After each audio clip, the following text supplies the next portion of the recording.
여러분 안녕하십니까? 우리 두 번째 날 만나 뵙게 돼서 반갑습니다. 우리 학생들 감동적인 귀한 찬양을 해주셔서 진심으로 감사를 드립니다. 제가 뒤에서 찬양을 들으면서 이 찬양의 가사처럼 우리 형제들이 예수님을 찬양하는 그런 사람으로 잘 성장하도록 그렇게 기도를 했습니다. 그런 삶이 되시기를 축복합니다. 오늘 저는 그래도 희망이 있다 두 번째 시간으로 B와 D 사이의 C라는 제목으로 말씀을 전하겠습니다. 알파벳 26자에 B하고 D 사이는 C입니다. 이게 도대체 뭔 말인가?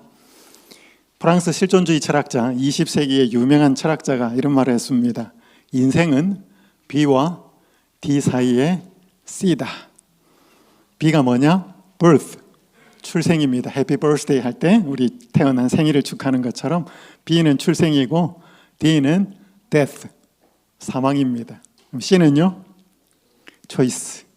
그래서 이 의미는 인생은 출생과 사망 사이에 있는 선택이다. 그런 의미입니다. 인생은 출생을 해서 마지막 숨을 쉬고 잠들 때까지의 크고 작은 선택의 연속입니다. 오늘 여러분들이 여기에 앉아 계신 것은 지금까지 어떤 선택들을 해 오셨는지의 결과 내지는 총합으로 이 자리에 계신 것입니다. 누구와 결혼을 하고 어떤 직업을 가지고 어디에 살 것인지 인생에 있어서 큰 선택들을 여러분들은 해 오셨고 또 할 겁니다. 우리 학생들은 대학을 선택할 거고 전공을 선택할 겁니다. 그런 큰 선택도 있지만 하루를 살아가면서 오늘 아침에 무슨 옷을 입고 출근을 하지? 오늘 무슨 가방을 멜까? 그리고 오늘 점심은 뭘 먹을까? 그런 일상적인 선택들도 하면서 살아갑니다. 앞으로 10년 뒤 혹은 30년 뒤에 내 모습은 어떨 것인가? 그 과정 속에서 내리는 선택들의 결과가 모아져서 10년 뒤에 혹은 30년 뒤에 내 모습이 될 겁니다. 에이, 나는 선택을 잘 하지 않아. 그렇게 말하시는 분들 계십니다. 여러분, 선택을 안 하는 것도 선택입니다. 선택을 안 하려고 작정하고 한 것이 선택이에요. 그래서 여러분, 우리가 내리는 모든 것들은 선택입니다. 그런데 사람이 선택을 할 때요, 손해를 보려고 하고 뭔가 그렇게 하려고 선택을 할까요? 아니면 어떻게 하든지 손해를 안 보고 잘 살아보려고 선택할까요? 그죠? 그런 선택들을 합니다. 인터넷에 올라온 한 여성의 글입니다. 제목은 금매. 사정상 금매합니다. 1991년 12월 14일 예식장에서 구입했습니다. 구청에 정품 등록은 했지만 명의 양도해드리겠습니다. 아끼던 물건인데 유지비도 많이 들고 성격 장애가 와 금매합니다. 상태를 설명하자면 구입 당시 A급인 줄 착각해서 구입했습니다. 마음이 바다 같은 줄 알았는데 잔소리가 심하고 사용 시 만족감이 떨어집니다. 음식물 소비는 동급의 2배입니다. 사용 설명서는 필요 없습니다. 어차피 읽어봐도 도움이 안 됩니다. AS 안 되고 변심에 의한 반품은 절대 안 됩니다. 사은품으로 변덕 심한 시어머니와 까칠한 시누이도 포함됩니다. 울 신랑은 원래는 괜찮았는데 사용자 부주의라며 억울하다네요. 그리고 울 친구는 내겁할 때 자기 신랑 1+1으로 같이 내놓겠답니다. 실제로 인터넷에 올라왔던 글입니다. 여러분, 결혼도 선택이죠. 선택입니다. 여러분, 선택을 하면 반드시 결과가 따르는데, 그래서 신중하게 선택을 하려고 하는데 이 여성이 신중하게 선택을 했지만 왜 이렇게 후회스러운 일이 생길까요? 뭔가 내가 손해를 보지 않고 이득을 얻기 위해서 혹은 잘 선택한다고 선택을 하지만 시간이 지나고 보면 그것이 잘못된 선택이었다는 그런 생각이 들 때도 있습니다. 그래서 세상은 좀 더 일반적인 선택과는 다른 선택을 해보라고 말하는 사람들도 있습니다. 여기 거창고등학교에 인터넷 홈페이지에 가면 직업 선택 10계명이라는 것이 있는데 이렇게 여러분이 직업을 선택하려는지 한번 생각을 해보십시오. 월급이 적은 쪽을 택하라. 내가 원하는 것이 아니라 나를 필요로 하는 것을 택하라. 승진의 기회가 거의 없는 곳을 택하라. 모든 것이 갖추어진 곳을 피하고 처음부터 시작해야 하는 황무지를 택하라. 앞을 다투어 모여드는 곳은 절대 가지 마라. 아무도 가지 않는 곳으로 가라.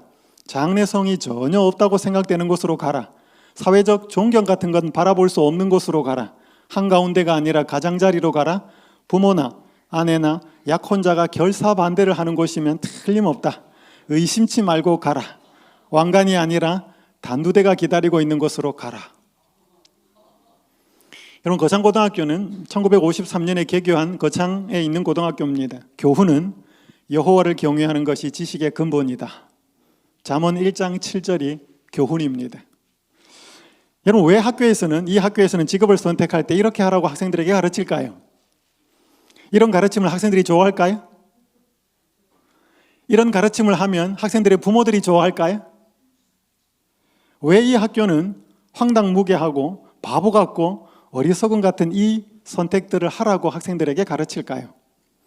그것은 아마 경험이 많고 훨씬 더 많은 더 높은 가치를 알고 있는 선생님들이 돈이 줄 수 없고 세상의 성공이 줄 수 없는 뭔가 다른 가치를 그분들은 알고 있기 때문에 이제 막 자라는 학생들에게 이런 선택을 권하지 않을까요? 그래서 성경 고린도전서 3장 18절에 보면 이런 말씀이 있습니다. 너희 중에 누구든지 이 세상에서 지혜 있는 줄로 생각하거든 어리석은 자가 되라. 그리하여야 지혜로운 자가 되리라. 여러분, 여기 어리석다라는 말은 우리가 흔히 알고 있는 바보 같은 짓, 그걸 말하는 게 아닙니다. 어쩌면 세상 사람들이 다 가는 그런 방향이나 삶의 방식이 아닌 외골수 같은 다른 사람들이 생각하지 않는 그런 삶의 방식을 선택하는 것을 의미합니다. 그것이 오히려 더 지혜롭다. 그래서 오늘 여러분과 좀 살펴볼 것은 어제 제가 말씀을 드리면서 하나님이 다 창조하셨다라고 믿을 수는 없겠지만 적어도 사람이 만든 물건에는, 사람이 만든 요리에는, 요리사의 혹은 만든 사람의 능력과 의도와 마음이 나타나는 것처럼 하나님이 만들었다고 하는 것들을 여러분들에게 소개하면서 한번 좀 고민하시고 생각해 봐달라고 말씀을 드렸습니다. 그러면서 그것들을 자세히 살펴보면 저절로 생긴 것이 아니라 하나님의 놀라운 능력과 인간을 향한 그분의 마음을 알게 되고 하나님이라는 분이 계시다는 것을 조금씩 알아갈 겁니다. 근데 그분은 결국 우리를 존재케 하신 아버지인 것을 말씀을 드렸고 그분이 만든 모든 것은 아름다웠습니다. 그런데 그 아름다운 것이 문제가 생기기 시작했습니다. 그것은 한 존재의 잘못된 선택에 의해서부터 출발을 합니다. 여기 에스겔서 28장에 보면 너는 기름 부음을 받고 지키는 그룹임이여. 여기 그룹은 하나님의 특별한 천사를 가리킵니다. 여기에 15절에 보면 내가 지음을 받던 날로부터 만들어졌던 피조물이었습니다. 내 모든 길에 완전했다라고 기록하고 그런 그가 마침내 너에게서 불의가 드러났다라고 하는 말씀이 기록되어 있는 것처럼 17절에 보면 내가 아름다움으로 마음이 어떻게 해졌다고요? 교만해졌다라고 하는 말씀이 기록되어 있습니다. 좀 더 구체적으로 살펴보면 이사야 14장 12절에서 14절을 보면 너 아침의 아들 계명성이여 어찌 그리 하늘에서 떨어졌으며 하나님께서는 세상을 창조하시기 전에 아름다운 천사들을 먼저 창조하셨습니다. 그 천사 중에서 탁월한 존재가 있었는데 그 이름을 한국 성경에서는 계명성이라고 그러고 영어 성경에서는 루시퍼라고 하는데 여러분 이 계명성이라는 단어의 히브리어, 구약 성경의 히브리어는 헬렐이라는 단어입니다. 헬렐이라는 단어는 빛을 가진 자라고 하는 굉장히 아름다운 이름입니다. 이 구약 성경을 라틴어 성경으로 번역을 할 때 루시퍼라고 번역을 했습니다. 뜻은 역시 빛을 가진 자라는 뜻입니다. 여러분 한 번쯤 들어보셨나요? 여기 형광등이 많은데 이 형광등의 밝기를 나타내는 단위가 있습니다. 룩스라는 말 혹시 들어보셨나요? 룩스는 라틴어로 빛이라는 뜻입니다.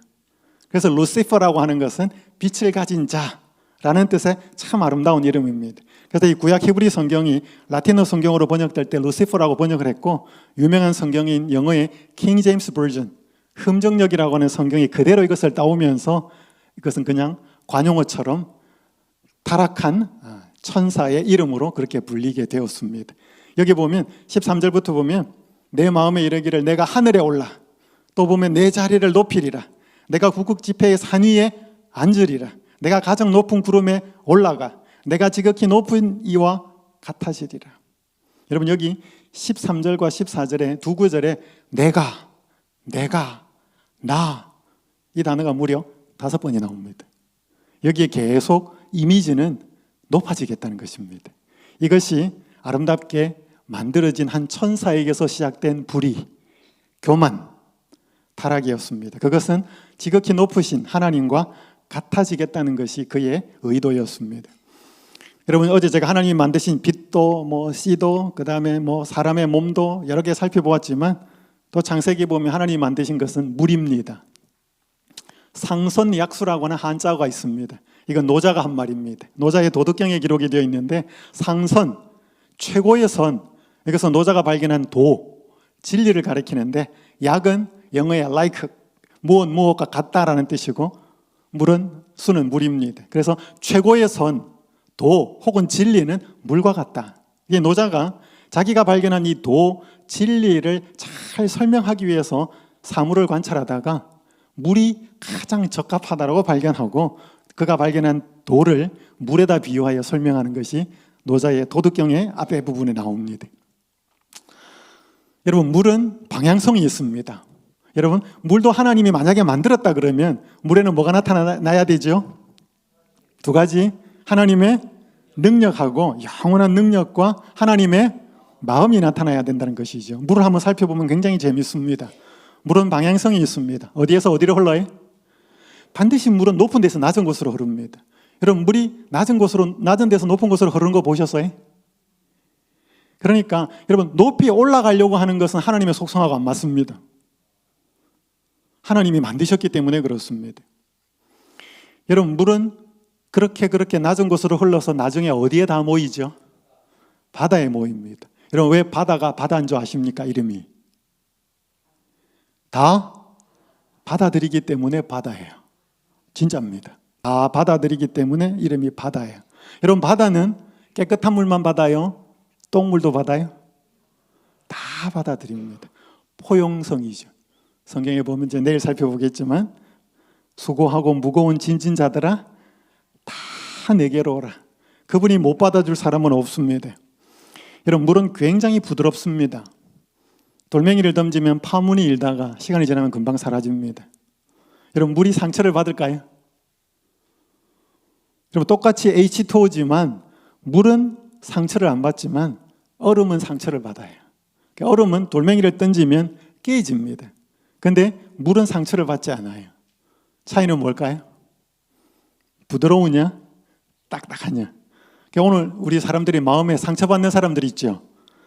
그 사람이 상대방이 잘못하기 때문이기도 하지만 내가 마음이 부드러우면 상처를 안 받을 수 있습니다. 마음이 딱딱하면 상처를 받지요. 예수님은 마음이 온유하고 겸손하다라고 말씀합니다. 이 물의 속성은 예수님의 속성을 보여줍니다. 여러분, 물은 굉장히 부드러운데 여러분, 그거 아십니까? 이 세상에서 가장 강력한 절단기가 뭔지 아셔요? 톱이나 칼일까요? 다이아몬드일까요? 여러분, 다이아몬드도 쪼개는 절단기가 있습니다. 그게 뭘까요? 물이에요. 여러분, 물은 노즐에 구멍을 약하게 해서 수압을 굉장히 높여서 그 노즐을 통과시키면 물은 모든 것을 다 끊어냅니다. 물은 굉장히 부드러운데 물은 굉장히 강합니다. 여러분, 그것이 세상에서 정말로 강한 것은 부드러운 것이 강합니다. 물은 그 속성을 다 보여주지요. 그리고 물은 모양이 없습니다. 물은 항아리에 담기면 항아리 모양이고 잔에 담기면 잔 모양이고 페트병에 담기면 병 모양입니다. 물은 모양이 없이 그 용기에 따라서 모양을 다 바꿉니다. 그러나 물의 본질, H2O라고 하는 본질은 사라지지 않습니다. 예수님의 유연함, 아이를 만났을 때나 배운 사람을 만날 때나 못 배운 사람을 만날 때나 모든 사람에게 다 맞추어서 진리를 제시할 수 있는 분이 예수님이셨습니다. 그래서 여러분, 물을 자세히 살펴보면 굉장히 능력이 나타나고 이것이 외적이든 사람의 몸속으로 들어갔을 때든 이 물은 굉장히 신비롭고 사람의 유익을 위해서 존재하는 것이지요. 여기 실물교훈이라는 책에 보면 이런 말씀이 있습니다. 제가 파란 글자를 읽을 테니까 여러분 빨간 글자 읽어보셔요. 그리스도께서 당신 자신에 대하여 인자가 온 것은 섬김을 받으려 함이 아니라 도리어 섬기려 함이라고 말씀하셨다. 함께 읽겠습니다.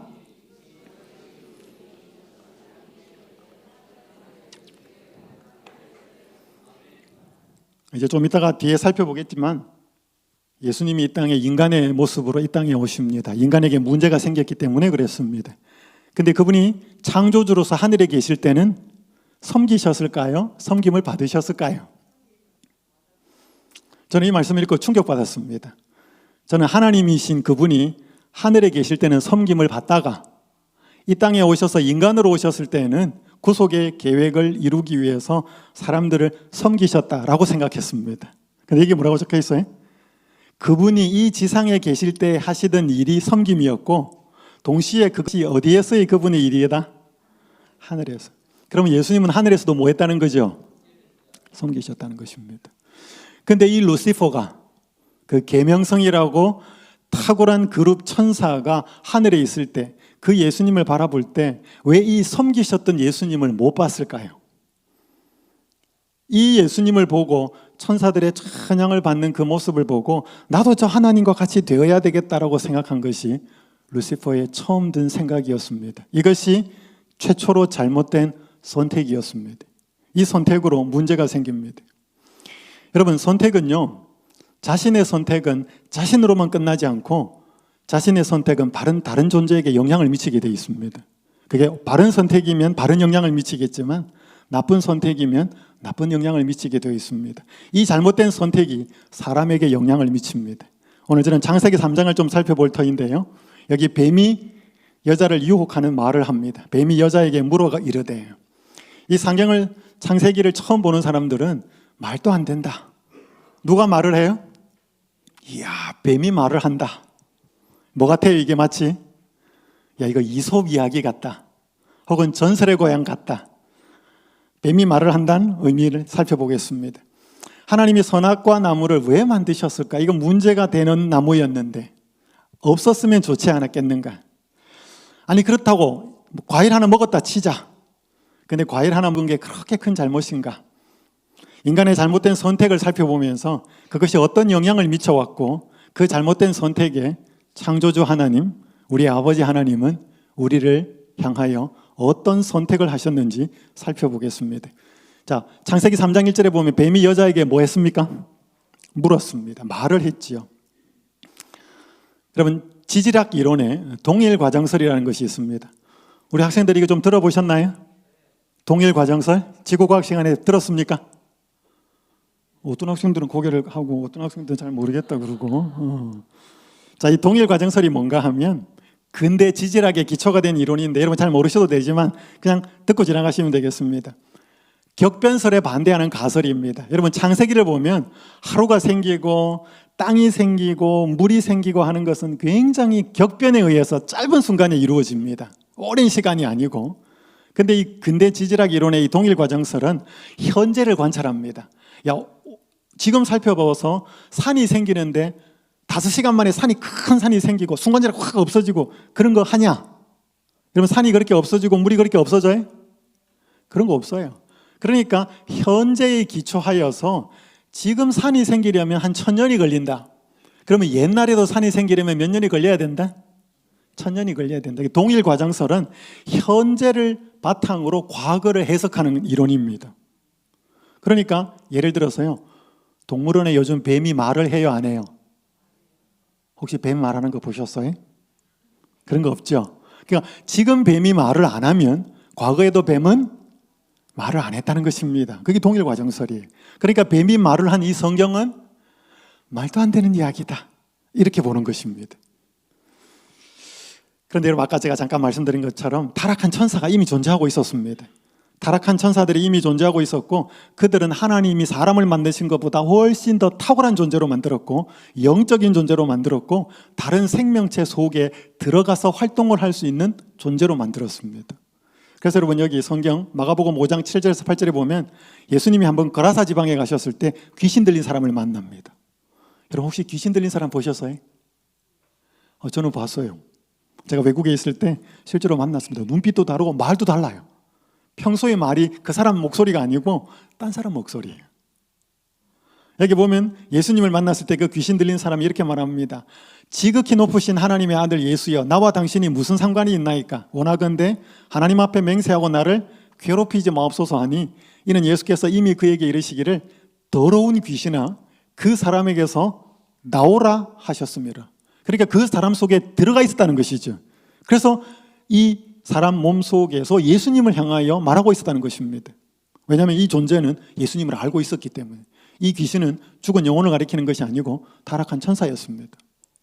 한 명만 들어가 있은 게 아니고 뒤에 보면 그 종류가 엄청 많아서 군대라고 표현하고 있습니다. 그러니까 여러분, 결국 뱀이 말을 한 것이 아니고 뱀 속에 있는 누가? 사탄과 그의 천사들이 말을 한 것이지요. 사실입니다. 뱀이 말을 한 것은 아니지만 충분히 가능성이 있는, 그러나 확실한 의미가 있는 말씀이었습니다. 자, 선악과 나무를 왜 만드셨는가? 이 성경을 처음 보고 또 이 부분을 보는 사람마다 이해가 안 되는 말씀입니다. 이걸 먹으면 죽는다. 여러분, 창세기의 다른 말씀을 보면 2장 9절에 보면 여호와 하나님이 그 땅에서 보기에 어떻다고요? 아름답고 먹기에 좋은 나무가 나게 하셨다 그랬습니다. 생명나무와 선악을 알게 하는 나무도 역시 이랬습니다. 자, 그러면 여러분, 선악을 알게 하는 나무도 보기 아름다웠을까요? 막 보기 흉하고 그러진 않았을 것입니다. 먹기에 좋은 나무였을까요? 그러면 그 나무 자체에 독이 있거나 그 나무 자체에 문제가 있는 것은 아니라는 것이었습니다. 그것을 먹으면 죽는다라고 말을 하였습니다. 아들을 삼수를 시킨 후에 의대에 보낸 한 엄마가 있었습니다.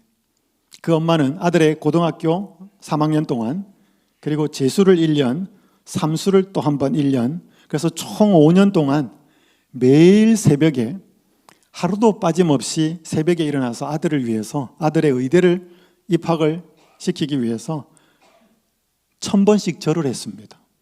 매일 5년 동안. 그러니까 여러분, 그 엄마가 지극정성이었습니다.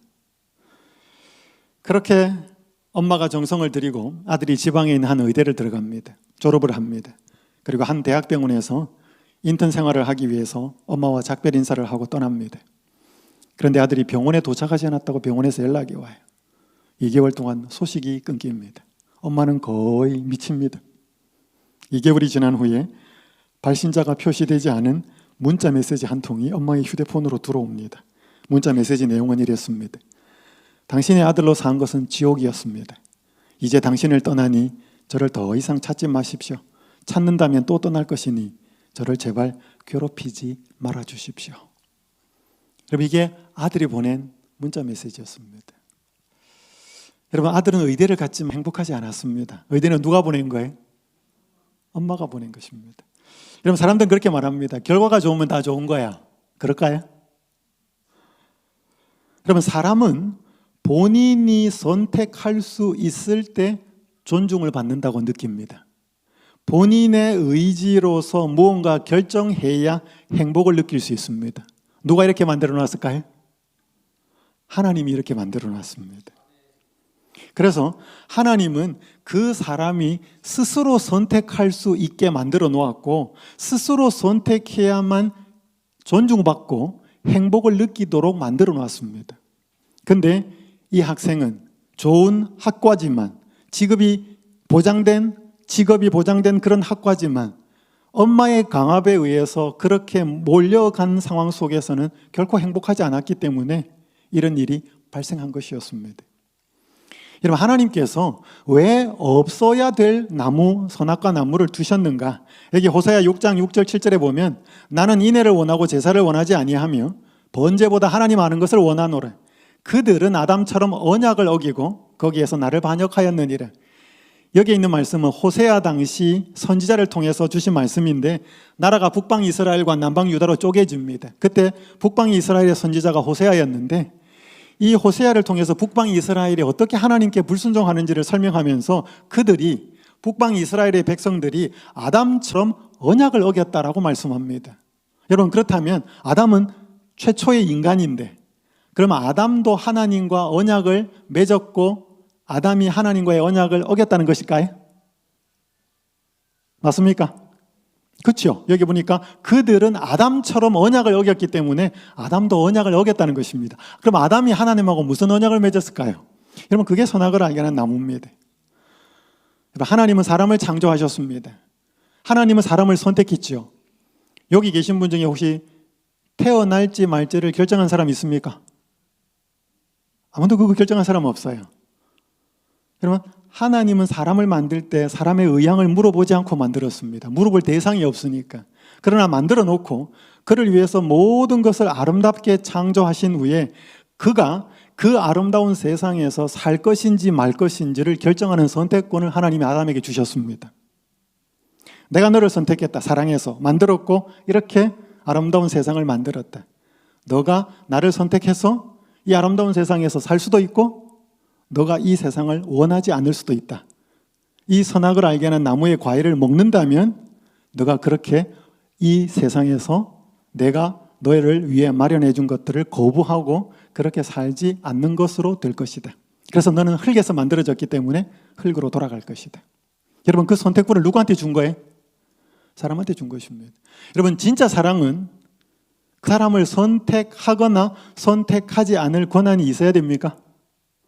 저기 계신 분 중에 결혼하셨고 하실 분들도 계신데 A라는 남자가 B라는 여자를 좋아합니다. 사랑합니다. 근데 B라는 여자가 A라는 여자 외에, 남자 외에 다른 사람을 선택할 수 없고 A라는 남자만을 선택해야 하는 상황이라면 행복할까요? 안 할까요? 잘 모르십니까? 다른 여러 남자도 있고 C, D 뭐 다른 남자 중에 저 남자를 보니 이렇고 저렇고 그래서 나는 저 A라는 남자를 만나야 되겠다. 여러분, 그렇게 선택해야지 진짜 사랑이 아닐까요? 사랑은 쌍방이 선택할 수 있어야 됩니다. 맞습니까? 한쪽만 일방적으로 선택하는 것은 사랑이 아니에요. 여러분, 혹시 남자분들 여기 계신 분들 중에 어머니나 혹은 아내가 설거지도 하고 식사도 만들고 하는데 남편이 청소를 좀 해주면 좋겠는데 근데 남편도 좀 미안해서 아내가 식사도 준비하고 설거지도 하고 이렇게 하는데 청소 한번 해야 되겠다, 청소기 한번 돌려야 되겠다 생각을 탁 하고 있는데 아내가 청소도 한번 안 해주나요? 여러분, 그 말을 들으면 내가 지금 청소를 해야 되겠다고 생각을 하고 있는 상황이었습니다.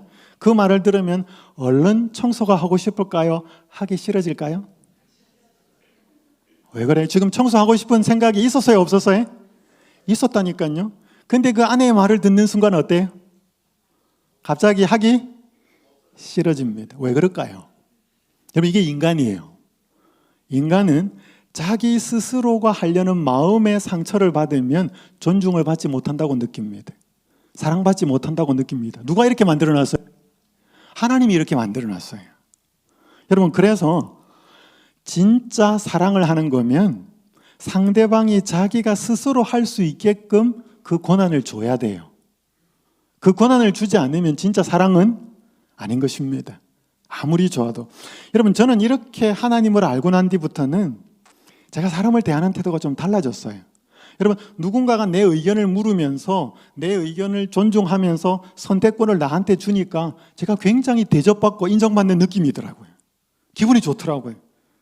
내가 그렇게 기분이 좋으니까 누구도 내가 그렇게 대접하면 남들도 기분이 좋을 거 아니에요. 그래서 옛날에는 이렇게 저랑 막 하라 그랬습니다, 애들한테. 근데 이제는 그렇게 하지 않습니다. 아들, 이렇게 한번 하면 어떨까?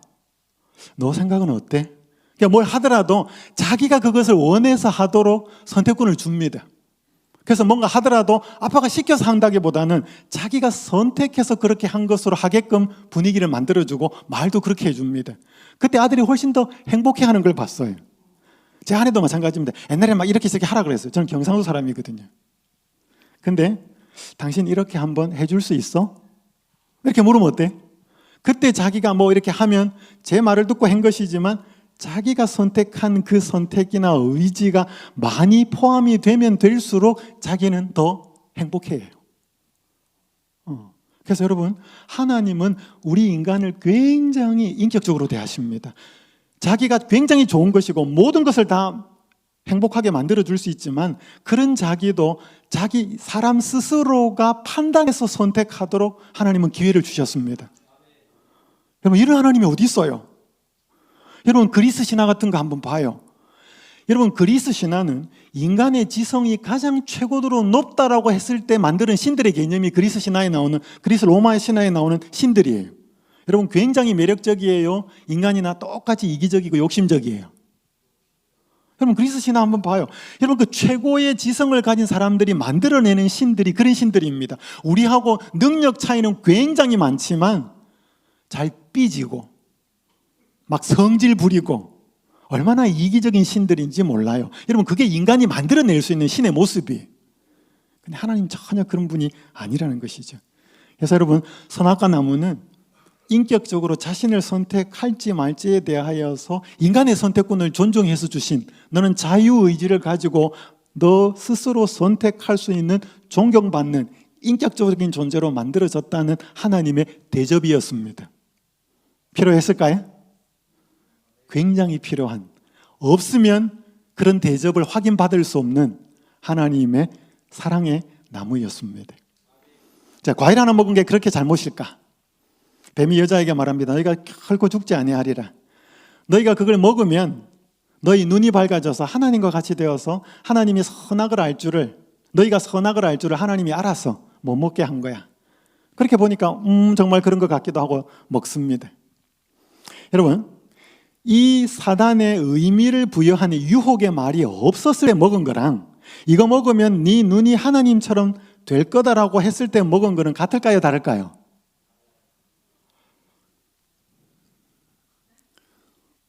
이거 마시면 우리 사귀는 거다. 제가 이 예를 들려고 했는데 별로 좋은 예는 아닙니다. 그러나 이게 굉장히 설득력이 이게 쉽게 되기 때문에 갖고 온 겁니다. 그냥 여기만 보고 생각하지 마십시오.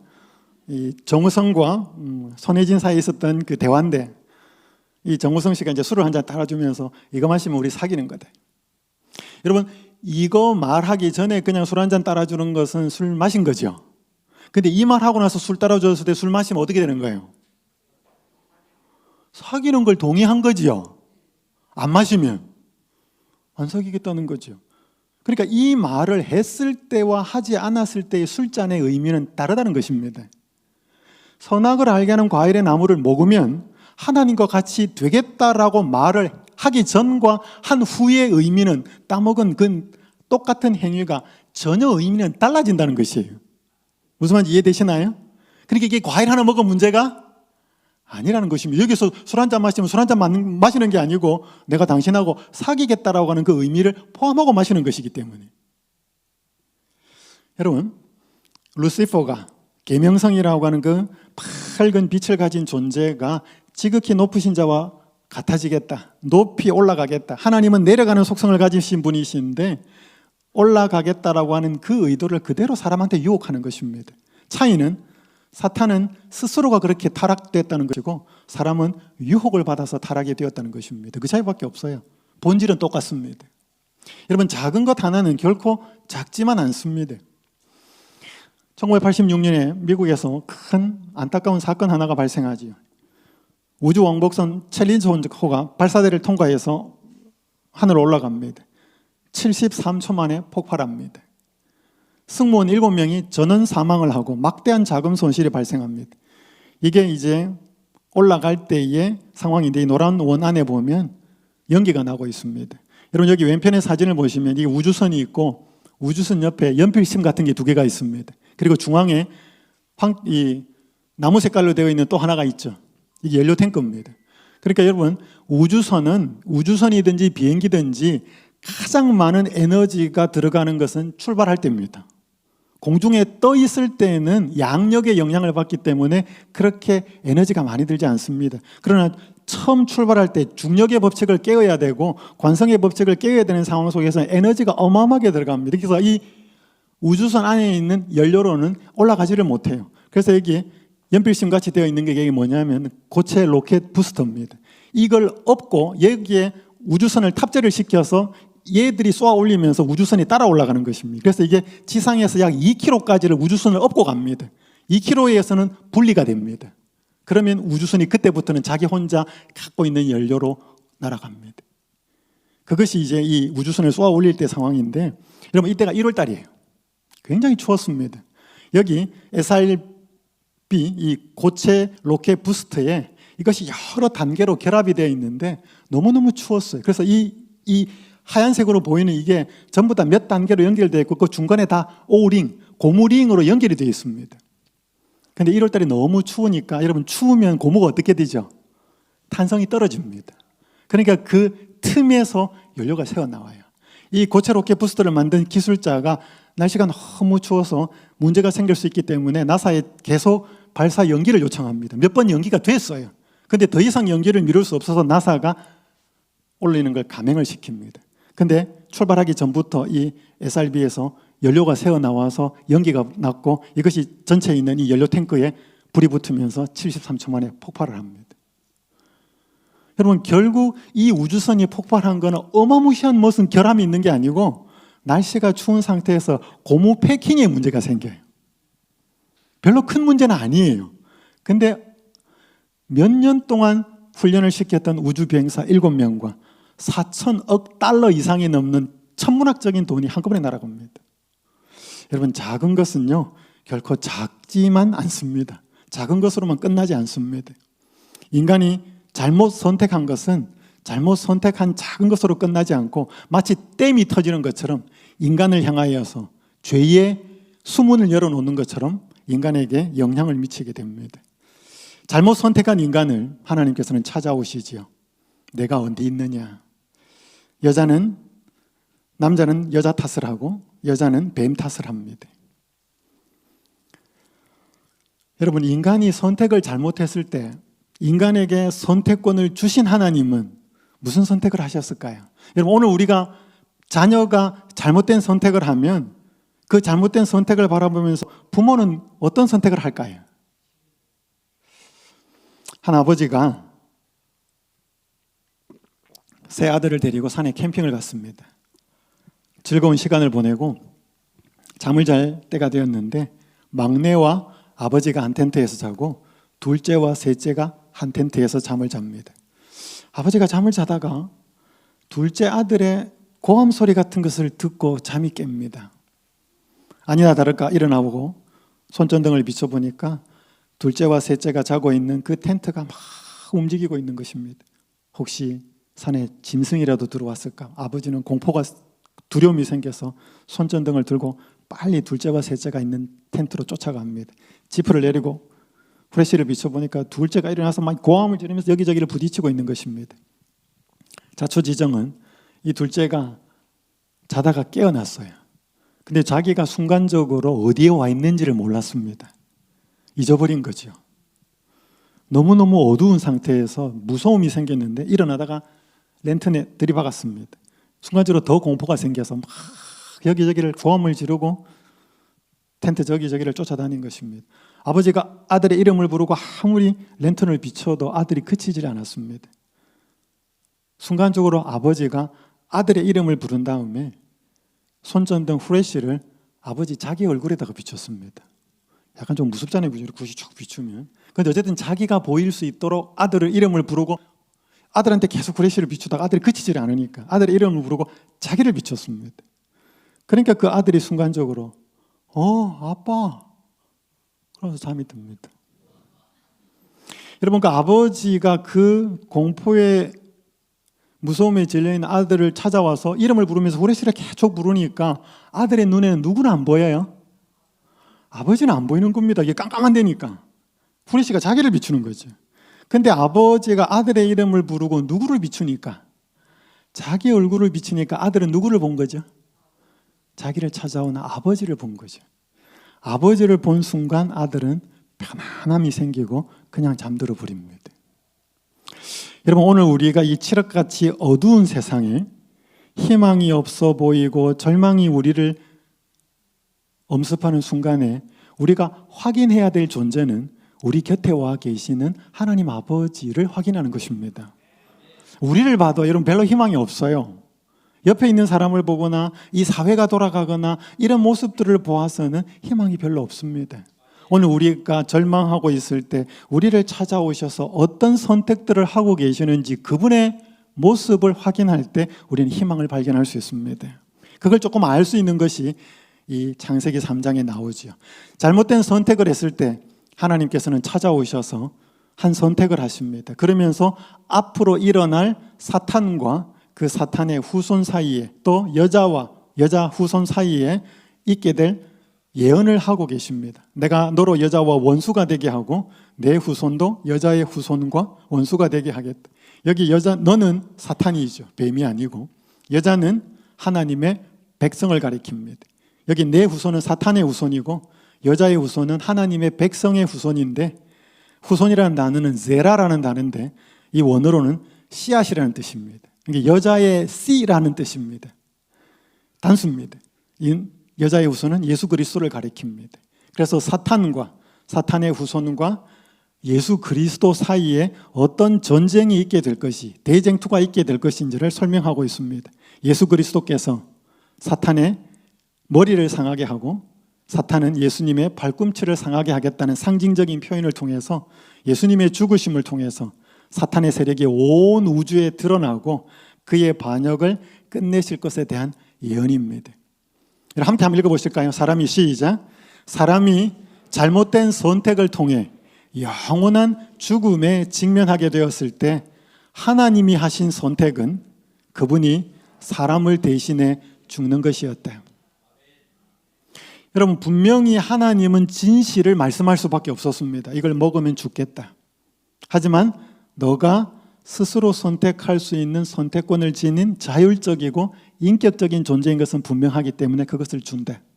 그 잘못된 선택을 해서 영원한 죽음에 직면하게 되었을 때 하나님이 하신 선택은 죽게 내버려 두는 것이 아니었습니다.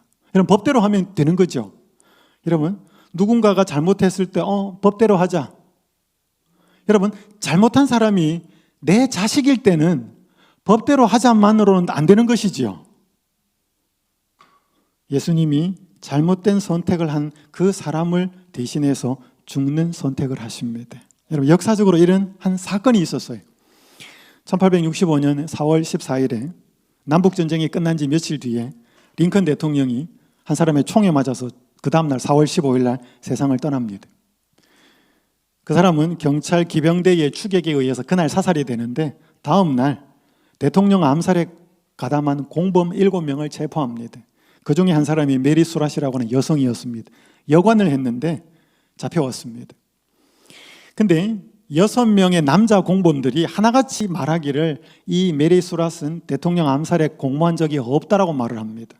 근데 이 여성은 자기는 대통령을 암살하는데 공모를 했다라고 주장을 해요. 수사를 하다가 이 7명 중에서 3명은 종신형에 처하고 메리 수랏을 포함한 4명은 교수형에 처합니다. 4명은 죽어요. 이게 원안에 있는 4사람은 사형된 사람들입니다. 그리고 사건은 일단락됐습니다. 근데 사형 집행이 끝난 1년 4개월 뒤에 한 남자가 경찰에 찾아와서 자수를 합니다. 그 사람의 이름은 존 수랏, 메리 수랏의 아들이었습니다. 자초지정을 알아보니까 이 하숙집 주인이, 이 여관집 주인이 메리 수랏인데 일단에 젊은이들이 와서 밥도 해달라고 그러고 음식도 만들어 달라고 그러고 방도 달라고 그러니까 이제 영업을 하니까 그렇게 해줬습니다. 자기 아들이 거기 모임에 기웃기웃하다가 함께 하게 됩니다. 그 모임은 링컨 대통령을 암살하는 모임이었습니다. 그렇게 아들이 가담을 했고 암살이 있는 그날 아들은 어디를 가고 없었습니다. 그래서 이 사람들이 여기에 모여서 의논을 했기 때문에 이 호텔에 여관에 모여서 의논을 했기 때문에 경찰이 참고인 자격으로 이 엄마인 메리 수랏을 데려가서 조사를 합니다. 이 엄마가 조사를 받던 도중에 누가 관여가 되었다고 알게 돼요? 내 아들 존이 대통령 암살에 공모를 했다는 것을 알게 됩니다. 그리고 아들은 어디를 가고 없었어요. 그래서 엄마가 어떤 결정을 해요? 내가 대통령을 암살하는데 주동을 했습니다. 그렇게 부득부득 우긴 것입니다. 나머지 6명들은 아무도 그렇지 않았다고 말하는데, 그래서 결국 사형이 되어서 죽었습니다. 경찰이 발칵 뒤집힙니다. 엉뚱한 사람을 죽인 것이지요. 판사, 검사, 경찰 모여서 회의 또 하고 몇 달이 지난 다음에 발표를 합니다. 존 수랏이 분명히 대통령 암살에 가담을 했는데 그의 엄마 메리 수랏이 아들을 대신하여서 아들의 잘못을 뒤집어 쓰고 자기가 그렇게 했다고 말을 하고 그렇게 사형이 되어 죽었으므로 우리는 아들의 죄를 묻지 않는다. 엄마가 아들을 대신하여 죽었기 때문이다.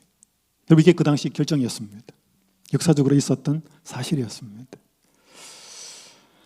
여러분, 이런 일이 똑같은 상황은 아니지만 인간의 잘못된 선택 때문에 영원한 죽음을 맞이하게 되었을 때 하나님이신 예수님이 하신 결정이 이 결정이었습니다. 그래서 여러분, 아담은 이런 어떤 존재인가 하면, 이 멀티탭 집에 이런 거 하나씩 있으시지요. 긴 휴대폰 충전기도 꽂고 드라이기도 꽂고, 여기 많은 것을 꼽지만 메인 플러그가 빠져버리면 여기에 꽂힌 것이 다 전원이 나가는 것처럼 아담은 이런 존재였습니다. 그래서 우리는 아담의 후손이기 때문에 우리는 태어날 때부터 다 플러그가 뽑힌 상태로 태어나는 것입니다. 이걸 성경에서는 죄라고 이야기하고 하나님과 분리라고 이야기합니다. 그럼 예수님은 어떤 분인가? 예수님도 똑같이 이런 멀티탭과 같은 존재입니다. 아담과 예수님의 차이는, 예수님은 하나님과 연결된 멀티탭이라는 거죠. 그래서 우리가 스스로 이 예수님께 연결이 되면 하나님께 연결이 되는 것이지요. 그래서 여러분, 아까 인간이 잘못된 선택을 하면서 하나님과 분리된 그 인간의 결정적인 모습은 이제 어떻게 나타나는가 하면 이기적인 존재로 나타납니다. 여러분, 여기 보시면 이기심은 타락의 뭐다? 본질이다. 여러분, 사람이 하나님과 분리되면서 그 아름답던 그 존재는 자기만 아는 존재가 되었습니다. 여러분, 이 그림 하나 보시겠습니까? 이게 숫자가 6이에요, 9예요?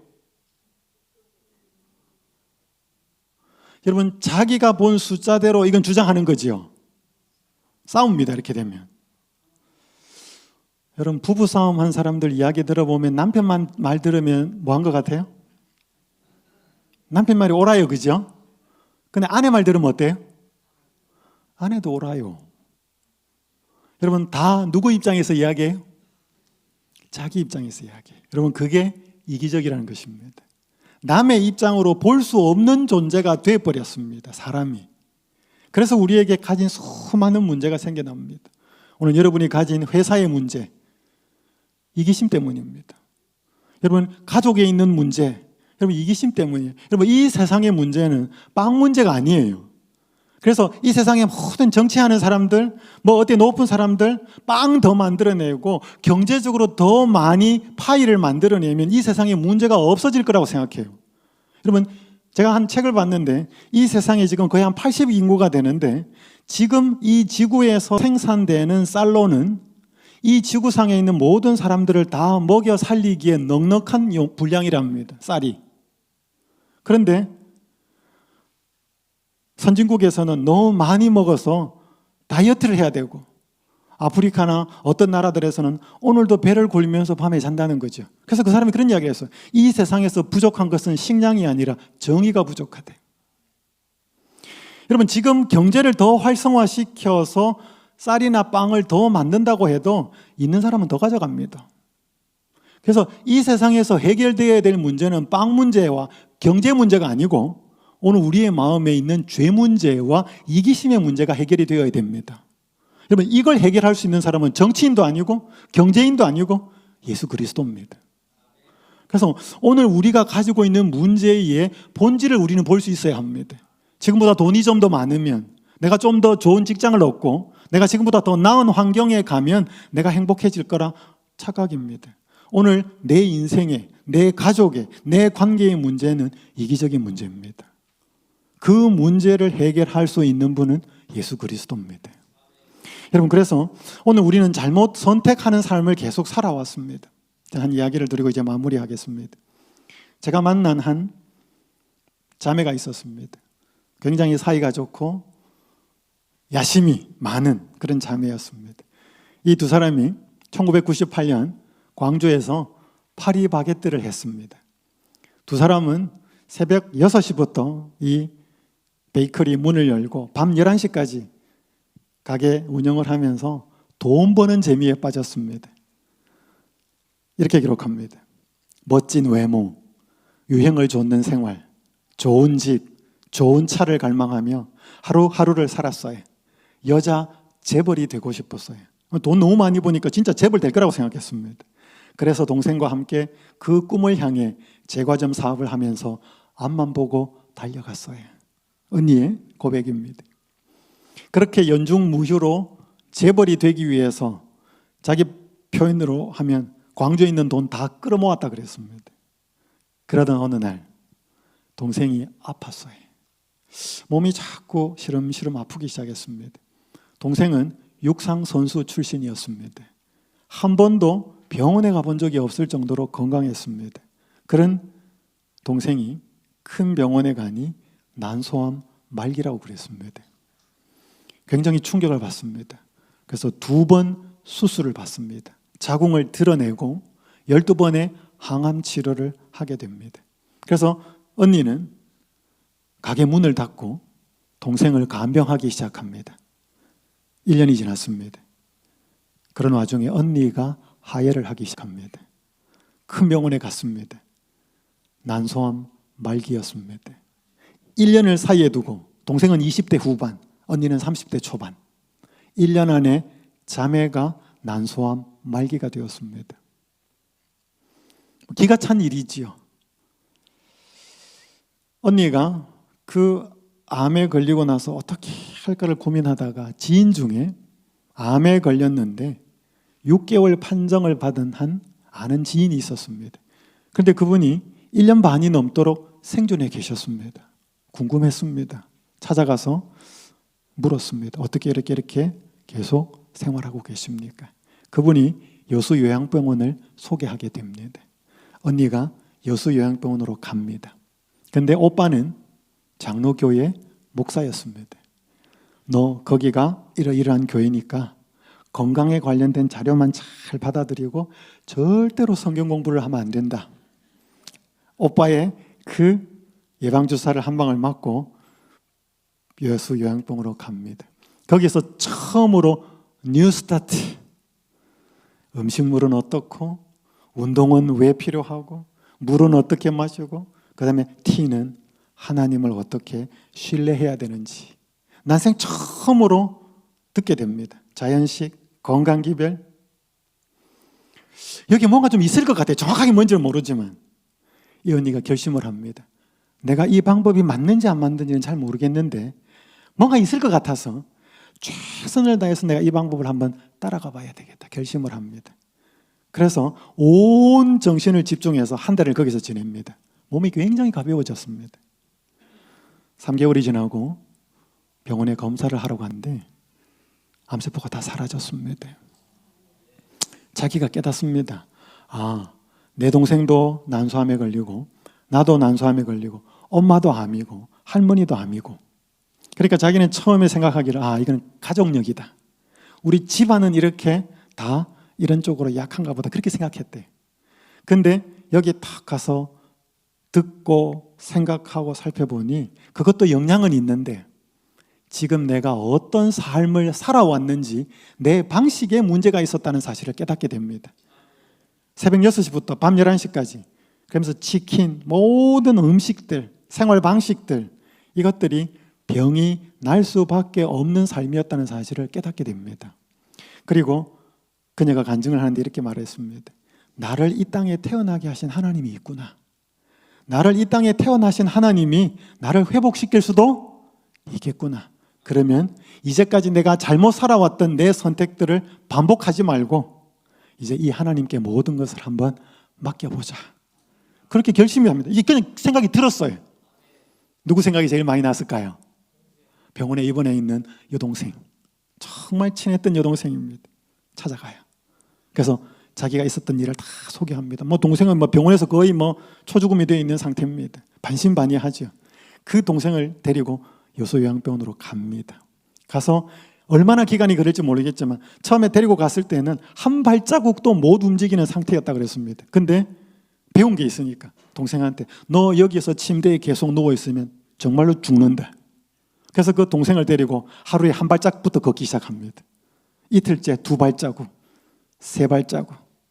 한 달 만에 그 주변에 있는 산을 올라가게 만듭니다. 동생은 6개월이 지난 다음에 병원에 갔더니 암세포가 다 사라졌습니다. 이 두 사람은 자기들이 잘못 선택해왔고 자신들의 삶에서 병이 날 수밖에 없는 삶을 살았다는 사실을 정말로 인정했습니다.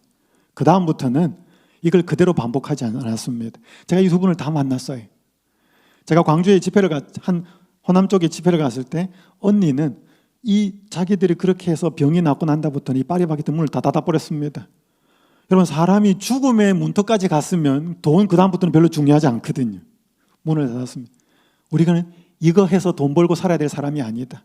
그래서 뭐 했는가 하면 자기 집에 거기를 준비해가지고 요양원을 만들었습니다. 요양원을 만들어서 자기처럼 아픈 사람들을 모으기 시작했습니다. 그리고 자기는 사람들을 만나서 간증을 하고, 자기는 이 자궁을 드러내지 않았지만 동생은 자궁을 드러냈어요. 그 동생이 다 낳았지만 내가 시집을 가서 아이도 낳아야 되는데, 내 자식도 기르고 싶은데 그게 되지 못한다는 마음에 허전한 마음이 생깁니다. 그런데 이 두 사람이 얼마나 열심히 자기가 만난 하나님을 소개하는지, 이 사람들이 전하는 메시지는 딱 하나였습니다. 잘못 살아온 삶으로 병이 났다면 잘못 살아온 삶의 선택을 고치면 된다. 단순하게 그렇게 주장합니다. 그래서 많은 사람이 실제로 병에서 낫고요, 하나님의 자녀가 됩니다. 그래서 그분들이 침례를 받고 하나님의 자녀가 되는 것을 이 동생이 바라보면서 하염없이 웁니다. 울면서 무슨 생각을 하게 되는가 하면, 내가 결혼을 해서 육신의 자녀를 낳을 때만 해도 행복하겠지만 내가 예수님을 소개해서 저렇게 예수님을 믿고 하나님의 자녀로 영적으로 태어나는 보는 그 기쁨도 이렇게 크구나, 이 생각이 들어가게 된 겁니다. 그러니까 육신으로는 자식을 못 낳지만 영적으로 자녀를 낳는 그 기쁨을 굉장히 많이 경험합니다. 근데 중요한 것은요, 여러분, 암에 걸리면 나으면 사람들은 또 옛날 생활로 돌아가잖아요. 그러면 뭐가 생겨요? 재발을 하잖아요. 근데 이분들은 25년 동안 단 한 번도 암이 재발하지 않습니다.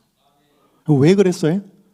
자기들이 그렇게 병에 걸렸던 선택을 했던 그 선택이 정말 잘못되었다는 선택인지를 깨닫고 다시는 그 선택으로 돌아가지 않았기 때문이, 하나님이 원하시는 삶의 방식이 있는데 그 방식을 계속 선택하고, 이 동생분도 결혼을 했고 언니도 결혼을 했어요. 근데 남자분들은 다 정말 좋은 분들이, 언니는 제가 그렇게 가서 만났고 동생은 연수원에 왔어요. 근데 이 동생은 매일매일 새벽마다 자기가 만난 하나님 말씀을 쭉 적어서 저한테 보내줍니다. 지금도 이 두 사람이 예수님을 향하여 아주 진실된 삶을 살아가고 있습니다. 여러분, 어떤 특별한 계기가 생겨서 뭐 병이 났거나 문제가 해결될 수 있습니다. 문제는 그렇게 나았다고 해서, 또 문제가 해결됐다고 해서 괜찮나 보다 확 똑같은 생활이 반복이 되죠. 제가 이 두 자매의 모습을 보면서 많이 깨닫고 배웁니다.